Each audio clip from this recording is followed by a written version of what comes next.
Crypto right now is going in a downward spiral.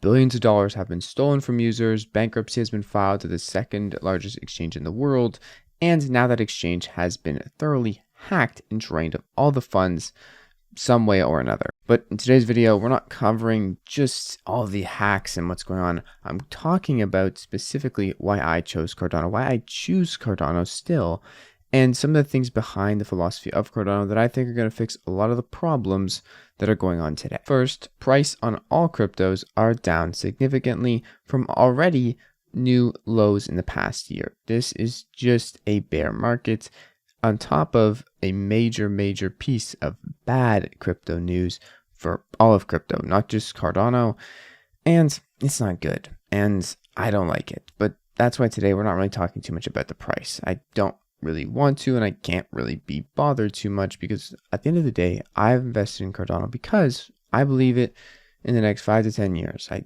don't really care too much about the price today. Yes, it is really annoying for taxes, that is for sure, but overall, things are still looking good fundamentally. And that's the point. Cardano has strong fundamentals. And it's going to sound mushy, it's going to sound stupid to a lot of people who don't see these things the way I do. But in general, Cardano has always been built upon something that is made to last. Yes, the token price might not exceed too crazy values because they're not burning tokens. There's no Ponzi-nomics going on here. But at the end of the day, this is built to stray away people who are just here to be greedy. And it's pretty much goes against most greed theatrics, and people have way better options to make quick money on other blockchains, so they can stay away from this one and go to those. And then when they crash and burn, they can find the next trolley to hop on. And hopefully, by the time they get to the third or fourth trolley, we have something on Cardano that can help those users and help people get to a point where they don't have to use these terrible systems that are put in place by people who just want to make money. Kind of circling back to the FTX hack, here's a clip from Shark Tank investor and, Mr. Wonderful talking about FTX. If there's ever a place I could be that I'm not going to get in trouble, it's going to be at FTX. So yeah, you can't trust people. You can't trust me, you can't trust the billionaire, and you can't trust the other third, fourth, fifth, and sixth billionaire in this industry because there's so many things going on that we still don't know. There's conspiracy theories that the government's behind the FTX crash and, Sam Bankman-Fried was an undercover agent and all these things we don't know. But what I do know is that what Cardano is building has been from day one all about things that matter most to crypto ethos, making things easier for people to pay, to be privatized, to whatever else, and have their own custody of funds. That's the point of crypto. It's not to use exchanges and hold your funds there and earn money. That's cool. It's incentivizing new people to come, but it's not the point. And if more people get on the point, people who join Cardano, they often get the point a lot sooner because they realize these things. They realize it's not just about making money, and there's a purpose behind these financial toolings other than just making themselves rich. And yeah, there's not just one billionaire losing money. There's millions of billionaires. But more importantly, there is people who don't have a bunch of money, who to them, $10,000 is their life savings that was on FTX. This has happened to thousands and thousands of people who had their funds stored on FTX. And it's terrible to think of it. It makes my stomach sink a bit, and it makes me very angry. One, FTX basically stealing their money. And two, people not realizing they have to get their funds off of crypto exchanges if they want your custody of them. Otherwise, you are playing with fire. It is called a hot wallet for a reason. And on an exchange, that's more than a hot wallet. It is a extremely burning hot wallet, and it's not even in your custody. Moving on to another part of Cardano that I really think is one of the core things that matters the most is decentralization. And on most other blockchains, it doesn't even matter. Nakamoto consensus doesn't matter. There's like 30 people in the entire community that are going to write a Twitter tweet about it and get 5 likes.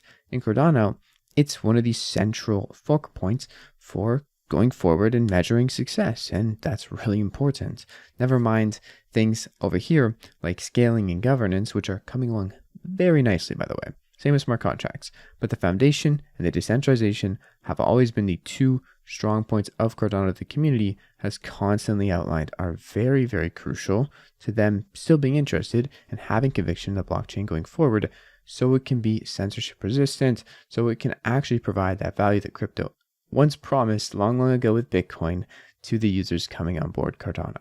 If you don't know what you're looking at right here, this is the amount of groups that control stake on Cardano by pool operators. Solo pool operators mean they only have one stake pool. That's like myself, shameless self plug here. I know it's cringy. There's a lot of other blockchains, there's a lot of other stake pools out there that provide good rewards. You don't have to stake with Jack's stake pool, but it is my stake pool, so I'm just throwing it out there. And there's also things like Binance, who have 10% of total stake. Well, solo operators only have 20. But there's 73% of all pools on the network are solo operators. And then there's a bunch of multi-pool operators in here who also control a lot of stake. But the important part is the Nakamoto consensus is 22. And people care about this number a lot. People care about pushing the stake of Cardano and the state of Cardano's decentralization to an important discussion, to community improvement proposals, which on Cardano are a process of governance to allow better systems into the ecosystem or pushed forward into the code of Cardano's blockchain, and make changes to how these structures work and incentivize people to push for decentralization. The community does this.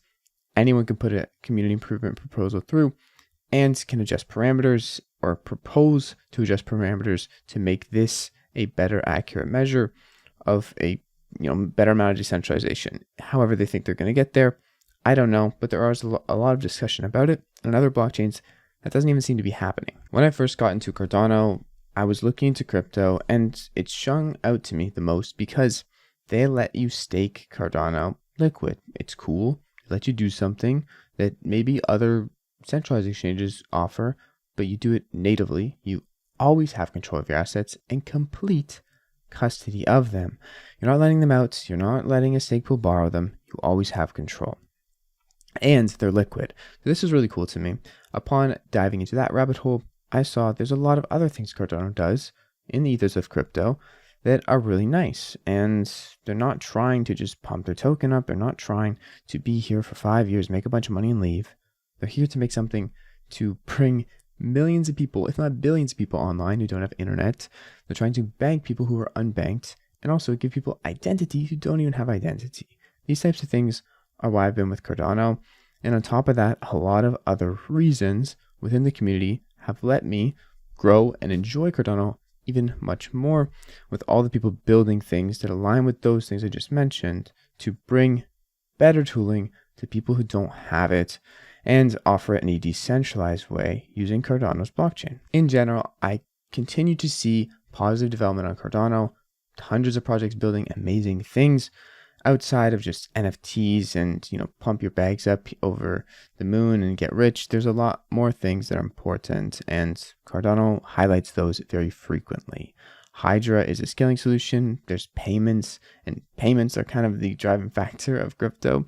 That's why we want crypto, right? We want to be able to pay with crypto when we go to the gas station and buy something, and seamlessly at that, with no one having to control our bank account.